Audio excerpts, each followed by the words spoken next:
50-31. I want to talk about Mark.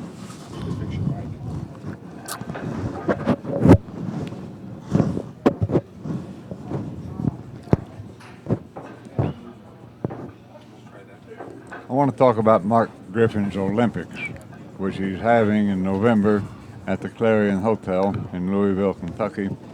What a great tournament this is. Very player-friendly entry fees, only $200. You can come out and play with the best players in the world. And let me add that if you wanted to play a round of golf with Fred Couples, it's going to cost you $100,000 for you to come out for $200 and play with Billy Cardones and Buddy Halls and Efrons. Anyway, they're having the U.S. Open one pocket, U.S. Open bank pool, U.S. Open 14-1 straight pool, U.S. Open 10 ball, and 5 days of amateur tournaments. I mean, what else could you ask for? Yeah, that's right. You'll certainly get a fix there. And if you like pool, you can't miss the Olympics this year. It's the first year they're going to have it, and I know it's going to be first class. Oh, everything that Mark does and the Diamond Table Company is first class. And we've got one of these snooty billiard magazines. I won't mention which one. And they gave Greg Sullivan and his DCC a terrible review one year and really admonished the whole affair for having sloppy dress code. And Greg called me almost in tears. I said, man, that's the best press you can get. Watch what happens. It has become a cult favorite, you know. And that's funny. What I say, isn't that beautiful? You probably know the outfit I'm talking about. It's the same people who have people in the Hall of Fame that never won a tournament. But that's another story. Okay, he's played himself a little out of position here because of the position of the 9. The 5's up table, and the 6 ball is in front of the 5. So therefore, if he goes cross table, he may not end up with a shot. He could play a safety here. Safe is the right shot. He can't go ahead of the 9 or behind it. That's the way to do it. That's the way to end up with a good shot, probably. Now, this is not a very hard hit, however.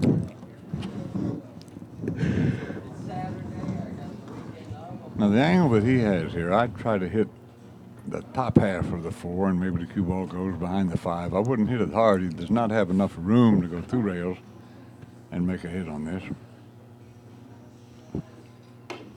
Like that. This is what I would try to do. He did exactly what I suggested. Now, Corey may end up with a shot here, and things might be starting to turn. So that's quite fortunate that Corey stepped into the table with this type of a shot. Because that's the only good thing that could have happened, considering how the ball went after he hit struck. Right. This lays naturally. A thin hit on the 4, 2 natural rails. He'll have position on the 5, just like this.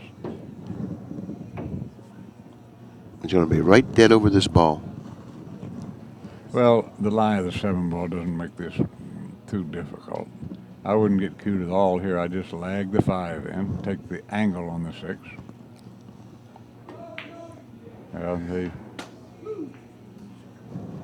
he's going to have a long afternoon if he doesn't use better judgment than that. Do the way I talked about, you could make the 5 100% of the time. Yeah, I didn't think he was going to miss the 5, considering what an excellent ball pocketer he is. He can shoot bank the 5 ball back to the middle of the in rail and put the cue ball like behind the 9 maybe. That's one possibility. Right, I see that shot, and that's certainly going to be one of his considerations. He doesn't really have a shot here. I mean, there's a bank on the 5, but why get that froggy? No, that's not an option at this point. He's looking at just what I suggested. Let me give you a prize fighter analogy here. When you have your man against the ropes, you got to know how to put him away, and that's where Corey is right now against the ropes. And Shane needs to do the right things at the right time to make sure he doesn't recover. One of the most important things at tournament pool and gambling pocket billiards is the ability to close. That's for sure. Not that we're anywhere near that area of the match, but you know, he's in a situation now where he has to do something smart, keep Corey off balance, keep him on tilt. There's another safety where he could put the cue ball behind the 8 and 10. No, he shot your shot, but he didn't really hit it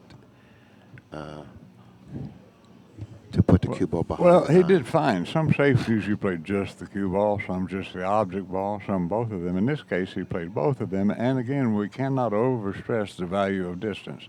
Distance is a great equalizer. Doesn't matter who you're playing. If his shots look like this, you're going to end up with the cash. Exactly. And right now, Corey's not really playing that well, so therefore distance now becomes even more of a problem.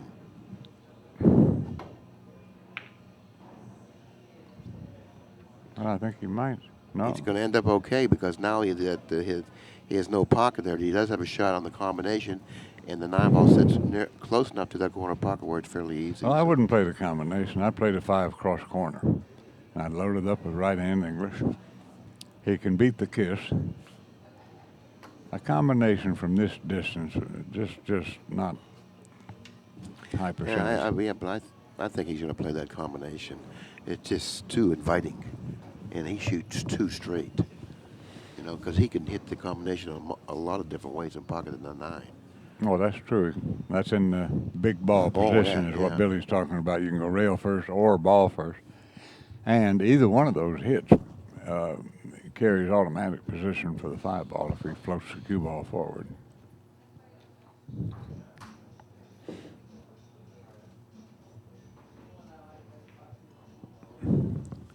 I wouldn't go as far as say carries automatic position because I think that's what he's mainly concerned about right now is the position. Well, here's what's going to happen, Billy. The 5-ball is going to go over about where he set those 2 pieces of chalk. If he makes the combination, the cue ball will go down about the first diamond there by the 9-ball.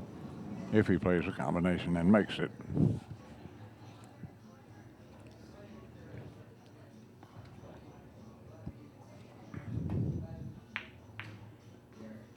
Well, he didn't make it. I don't. Can he make this? He might. That 9-ball is blocking a large portion of this pocket. If he can make it, it's tough position too. He'd have to follow it out of there 2 rails with right English and barely miss the 9, or I don't know. There's no billiard on the 9. There's no combination. So if he can't make the 5, he's got a bit of a problem. This is really spooky if he can't make the 5. He's going to play my shot just like this, right English. He can make it. Good shot. Of course, Corey has a powerful stroke. He really does. Yes, he does. When he requires excessive English of any type for any reason, he can call upon that great resource and do it.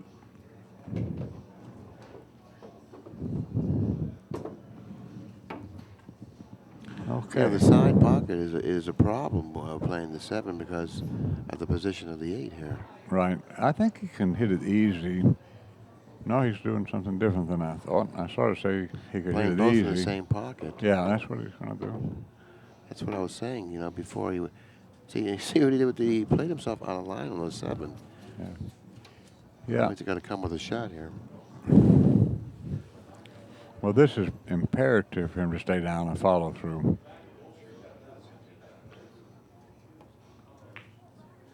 Nice shot, nice shot. Well, now Corey's going to get it back if he makes these 2 balls to how the lead was when the match started today. So, with a chance to chip away at that lead. And I know he was in his chair watching Shane break the balls and pocketing 2 and 3 balls and 4 balls on the break. He's got to pick up the velocity on his break, and I really believe he has to do that to win this match. You know what he told me at breakfast, too? He said, what an idiot I am. He says, I was practicing the break, and Shane was watching me. But that wouldn't have made any difference because once you start the match, if you're breaking and you have success from a certain place, Shane can watch a couple of games and move to that spot. Well, practicing the break is something that Shane does religiously. Oh, so therefore, he didn't need to watch Corey. Right. Dallas West used to do an interesting thing. He always broke from whatever position his opponent broke from, which I always enjoyed watching that in action and seeing how it worked. And his theory was that if his opponent could make balls from a certain place, he could too. Well, providing his opponent was making balls. Right. Now, he has to hit the balls harder than what he's been hitting them, my opinion.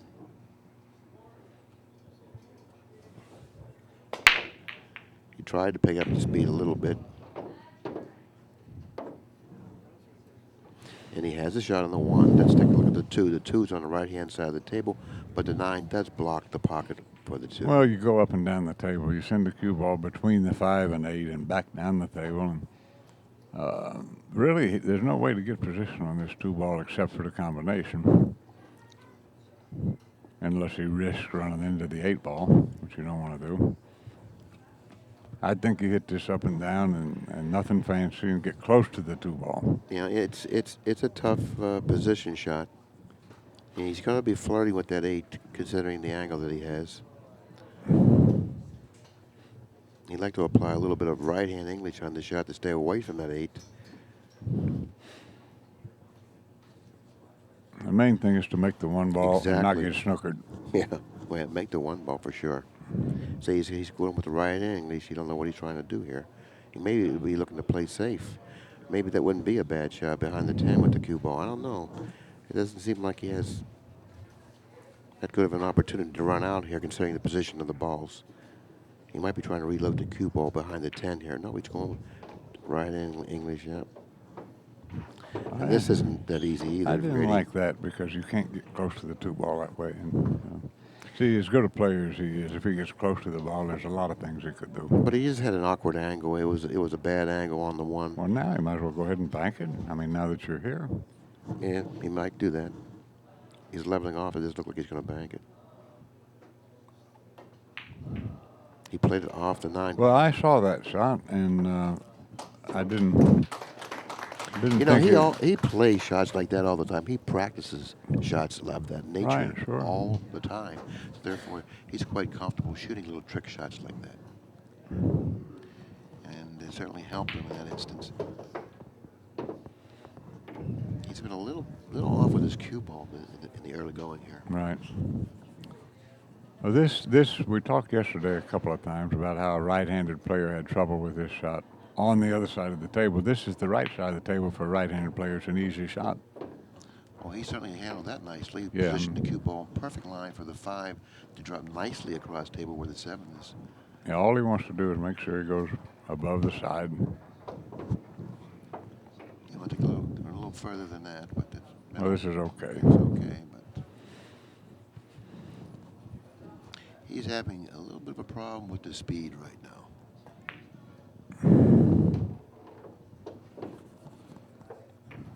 He needs to pick up his game a little bit in terms of running out the speed, and he needs to pick up his break if he's going to win this match. That's for sure. Now, which side of the 9 do you like to get on here? Oh, well, you have to cut the 9 to your right here. Well, he got straight, which is okay. But if you have to end up with an angle, cutting it to your left, then you have a problem. Right. Well, that's what I like. I like cutting it to the right also, but this is okay, like you said.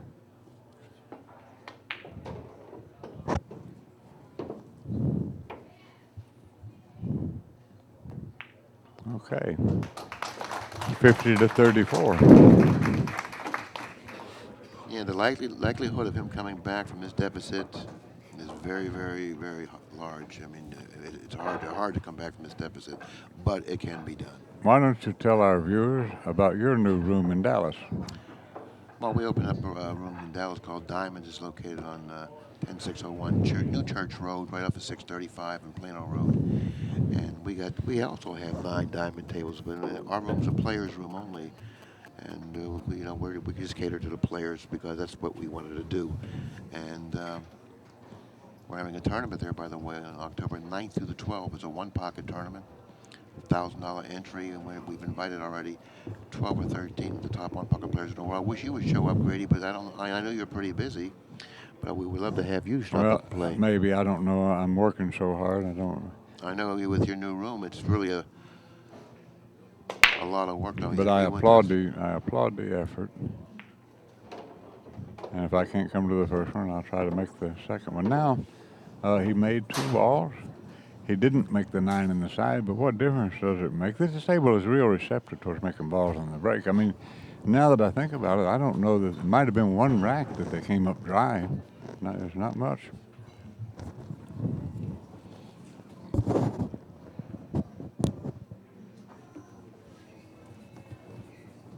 Now he's trying to figure out what he needs to do with the 7, and that's what he was looking at, because it's going to be difficult for him to come up with a shot on the 7, considering the position of the 9. Because he can pocket the 6, and he would like to go up that rail where the 9 is, but the 9's over there and may preclude him from coming up with a good shot on the 7. And because he's going to draw back, he's going to end up with a nice shot on the 4, and probably in the side. And he's, once again, their speed is off. He would have liked to have ended up pretty straight on the 6. Now he's going to have a little bit of a problem here. Yeah, he's going to have to take the opposite angle of what he really would like to have on the 6. Oh, I don't like this. Look at this. Boy, I don't know about this. Well, now he has to stay high and go twice cross table, and then he has to flirt with the 9. Oh, he looks like he's playing the kiss shot and also the 8. He's going to try to combine the combination, and he'll have a chance of pocketing both the 7 and the 8 on this particular shot. And if he happens to pocket both balls, he may end up behind the 10 for position for the 9. One of the keys to this type of shot, you cannot hit it hard. That's the speed to hit it. Good shot. Nice shot. Now, I play position for the 9 on the side here. I'm not going to try to get cute. He might just try to go around the 10 here. Yeah, the 9. Well, there's that speed again that was alluding to. He's having problems with his speed. Yeah. Well, that's when you hit a little too hard anyway, right. Because that way you got to have a shot. Yeah, he hit that short. Well, I thought he missed it when he banked it. But yeah, he did end up on the non-professional side of the 9. Like Grady said, there's that type of a shot you have to hit harder opposed to softer. That way you end up with a shot for short. But nevertheless, he was able to pocket the bank and win this game. And he's cut the lead down to 15 games. Yes, Grady. he has. He sure has. Yeah. And that was a pretty nice recovery there. That was a tough rack. What did Corey say? I didn't get that. Yes, it was. He's really having some problems with the speed of his cue ball. It showed up for position on the 4 and also position on the 9.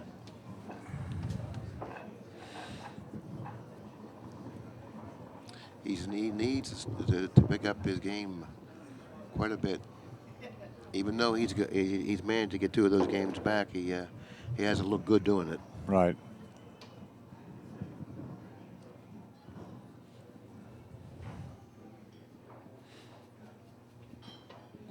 But he's pretty beat up. He's pretty beat up. Right, sure. It's hard for him to play right now. After the beating that Shane put on him yesterday, he came into this match today all bruised up. Well, let me offer something in the way of analysis on this thing concerning Shane. I don't know if it affects him the same way, but he's a nice young guy, and he doesn't have bad habits or anything like that. Well, I never drank or took drugs in my life, and when I would play a good match, I couldn't sleep that night. I had to replay every shot in my mind, and it took me 30 years to learn that if I'm going to play again the same guy. Oh, by the way, the guy that I beat, he sleeps great because he's broke, and so no, I'm serious. So now, Shane, as good as he played, how could you not be restless and excited and have trouble sleeping? So anyway, my point is that your reflexes and your concentration aren't as good after a great match usually. And it's hard to duplicate the performance. Oh, sure. And you say, well, now I'm expected to go out there and play good, and that puts more pressure on you. Right, sure. Yeah, it's weird. I remember Greg Norman one time led the Masters by 6 strokes going into the last day, and you wouldn't have recognized him as the same player on the last day. Now, I don't like this. No, he almost has to bank this 7 here. Yeah. But he could spin it in with that left-hand English, but I don't know how the English is going to take off that cushion. Well, he scratched yesterday on such a shot, if you'll recall. He's going to go 3 rails here. He had to hit the center of the pocket to do that. Exactly. Nothing easy about it. No. But that's the type of shot that gives you confidence that, you know, hey, if I get a little out of line, I can make up for it with my good shot making and so forth. Yeah, and that was very well put there. That's the kind of shot that just gives you confidence, and it is, you know, shooting a ball with the speed that he did into a small pocket and pocketing it, you know, solidly in the center of the pocket. Yeah, your confidence level goes up after shooting shots like that. That's what he needs to do.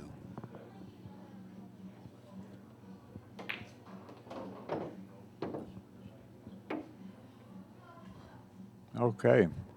Well, this isn't over with yet. I've seen. He got the worst possible spot on the table. Yes, he did. Yeah. That's the worst spot on the table to get on the 10. He got there. The worst possible spot. Well, except corner hook. Yeah, you're well, right. right. Except corner hooks. Okay, now the lead's down to 14 grade. We started out with a 17 grade lead, and Shane, you know, increased his lead to 19, and Corey now has won 5 of those games back, and it's now at 14. And it's starting to get kind of like interesting in terms of you know, the score. Well, he needed a good start. He really did.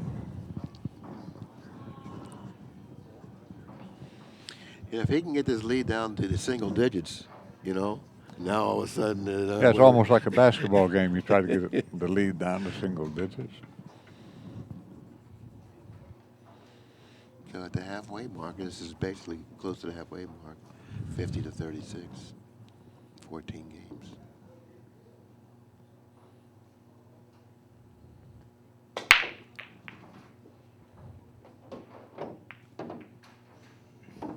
Well, he's going to have to push here. Now, where do you like pushing to here? I know where I want to push. Well, you can either push for the bank or you can, you know, I mean, I don't think he can. Now, let me push tell up you where to- you can push here. It's an easy push. Oh, yeah, You push for the first diamond to the right of the far left-hand corner pocket and leave him straight in on the 1 ball because the 2's at the other end. I don't think I would push there. Because it's just too hard to judge the speed too, and he shoots so straight.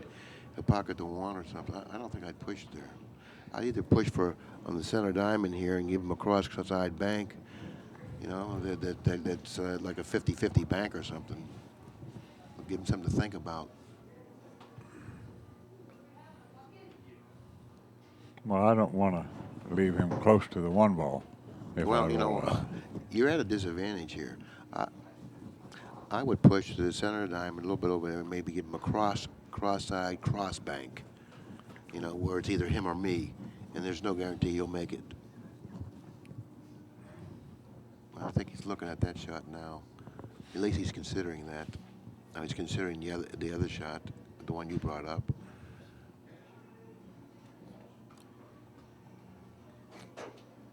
Well, when you roll out your aspiring players, try to hit a rail or 2 first. That helps you have good speed, if you can. Rather than just trying to shoot it straight to a certain place, it's awfully easy to miss-hit it.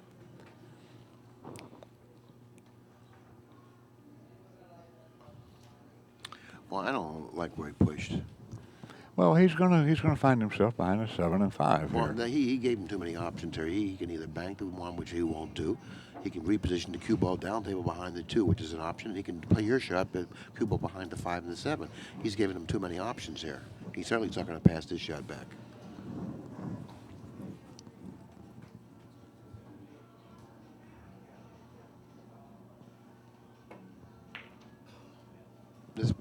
It was a bad push. Yeah, you don't leave him on the same end, especially with a guy that's playing really good like he is. It was a bad push, Grady. Right, of course. It was a very bad push. You know, he either had to shoot your shot or the one that I drew up with leaving him down at the end rail with the bank cross side. You know, give him something to challenge him. That was a nice shot there. Very nice shot. I don't think he has the angle to put the cue ball behind the 4. No, he doesn't have that angle at all. He's got a difficult situation to negotiate from this position. There's nothing easy here out there for him. The shot that he could shoot here is to thin the 1 and send the cue ball down like behind the 5 and the 7. the 8, if he hits it nice and thin, should block the 1 from going. That's one possibility.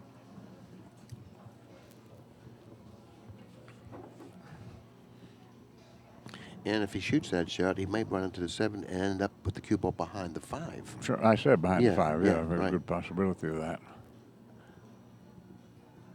At least you leave him distance, and that's probably the only thing he has going for him here. Oh, he was able to put behind the 4. Oh, I didn't think he could do that. I don't like this. Well, I do because the 9 ball blocks Corey from hitting the 2 ball, but this is like an even money kick. Well, he's got he's elevating. He's got to English it, so I don't know about Well, that. that makes it different, of course. But even so, it Oh. Wow. Oh. Now that's a bad roll there. Yes, That I it would is. definitely Yes, call a bad roll. It is, okay. That's when the pool gods are against you, and you know when things like that happen, there's something not right about that. You know what, Peter Rabbit, he passed away, right? And he said that he wanted to come back as a giant cue ball so he could give guys he didn't like bad rolls.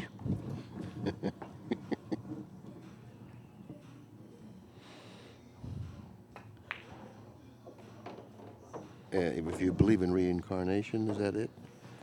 Yeah, I guess back as a cue ball. Who knows if that strange mind of the rabbit.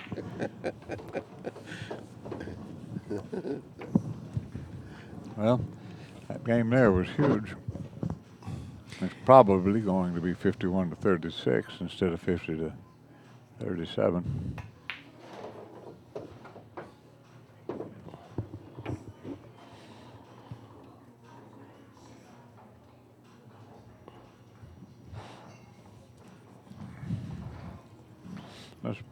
Let's see if he uses the inside English. No, I didn't think so. I don't.